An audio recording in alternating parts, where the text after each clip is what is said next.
Globe trotter ఈ cinema నుండి first single release అయింది. 'సంచారి సంచారి' సాంగ్ అయితే మామూలుగా లేదు. నాకైతే పిచ్చగా నచ్చింది. అసలు బీభత్సంగా ఉంది సాంగ్ అయితే. నేనైతే అస్సలు ఎక్స్‌పెక్ట్ చేయలేదు.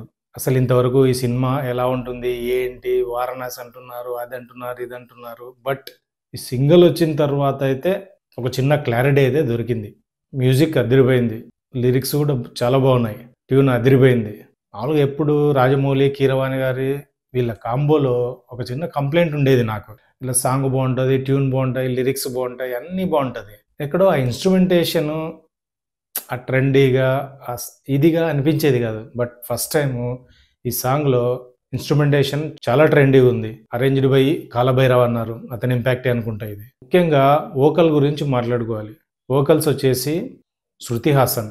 నేనైతే లిటరల్‌గా నమ్మలేదు. అసలు ఈ అమ్మాయి ఇంతకుముందు ఏదో ప్రైవేట్ ఆల్బమ్స్ 1, 2 సాంగ్స్ కూడా పాడిందనుకున్నా. బట్ ఈ సాంగ్ అయితే వేరే లెవెల్‌లో పాడింది. ఆ హై పిచ్‌లో పాడడం అనేది కూడా అంత ఈజీ కాదు. బట్ చింపేసింది ఆ అమ్మాయి. సో, ఈ సాంగ్‌కు చాలా ప్లస్సు. చాయిస్ ఎవరిదో గానీ, ఎవరిదుంటుందిలే. కీరవాణి గారిదే ఉంటుంది. బట్ బెస్ట్ చాయిస్ అయితే అనిపించింది నాకు. ఇప్పటికే ఈ సినిమా మీద ఎక్స్‌పెక్టేషన్స్ స్కైలో ఉన్నాయి. ఈ సాంగ్‌ది రిలీజ్ తర్వాత ఇది స్కై కాదు కదా! గెలాక్సీ, గెలాక్సీ తర్వాత సన్ ఆర్బిట్‌లో ఎక్కడో తిరుగుతా ఉంది. మామూలుగా ట్విట్టర్‌లో ఒక ట్వీట్ చూసిన రాజమౌళి గారిది. Dropping A simple thing for you all something అని. అది సింపుల్ థింగ్ ఈయననే సింపుల్ థింగ్ అంటున్నాడు కదా! నవంబర్ 15థ్ ఏదో బిగ్ స్క్రీన్‌లో ఎల్ఈడీలో ఏదో ఏస్తున్నారు. ఈవెంట్ చేస్తున్నారు. సో, దాని గురించి చిన్న గ్లింప్సో లేకపోతే ఒక 10 సెకండ్సో, 20 సెకండ్సో ఎవరైనా ఏదన్నా మాట్లాడినది ఇది ఉంటదనుకున్నా గానీ, ఇది సింపుల్ థింగ్ ఏంది మాస్టరు? ఒక సాంగ్ వదిలి ఇలా సడెన్ సర్ప్రైజ్ ఏంటి? అందరూ వదిలినట్టు వదిలితే నువ్వు రాజమౌళి ఎందుకైతావు?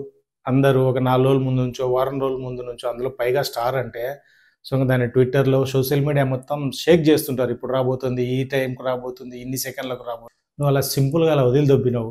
హైప్ ఇవ్వడంలో, క్యూరియాసిటీ క్రియేట్ చేయడంలో నీ తర్వాతనే మాస్టర్ ఎవరైనా. సో, పాపం మహేష్ బాబు ఫ్యాన్స్ సో, ప్రతి హీరో పాన్ ఇండియా స్టార్ అయితున్నాడు. మా హీరో ఎప్పుడైతాడని పాపం వాళ్ళు లిటరల్‌గా వెయిట్ జేస్తున్నారు. సోషల్ మీడియాలో వాళ్ళ డెస్పరేషన్ తెలుస్తది. సో, ఎప్పుడైతే మీ కాంబో సెట్ అయిందో, ఆహా! మావాడు గూడా ఒక పాన్ ఇండియా స్టార్ గాదు, పెద్ద గ్లోబల్ స్టార్ అయితాడనుకుని వాళ్ళు చాలా హ్యాపీగా అయితే ఫీల్ అవుతున్నారు. సో, ఆ నమ్మకాన్ని మాత్రం వమ్ము జేసేలా అయితే లేనట్లుంది చూస్తుంటే. చేయొద్దండి. ఖచ్చితంగా చేయొద్దు. లేదంటే గుండెలు బాదుకుంటారు వాళ్ళు. సో, ఈ సాంగ్ విన్న తర్వాత వాళ్ళ నమ్మకానికైతే డోకా లేదనేది అనిపిస్తుంది. నవంబర్ 15థ్ అదే బిగ్ స్క్రీన్, ఎల్ఈడీ ఈవెంట్ అంటున్నారు. సో, ఇప్పటికే దీన్ని తీసుకుపోయి అక్కడ కూర్చోబెట్టినారు. ఈవెంట్ తర్వాత ఇంగా ఏ రేంజ్‌లో కూర్చోబెడతారో సినిమాను. Let's see. మళ్ళీ ఆ రోజు మాట్లాడుకుందాం. అంతవరకు tata, bye bye, good bye.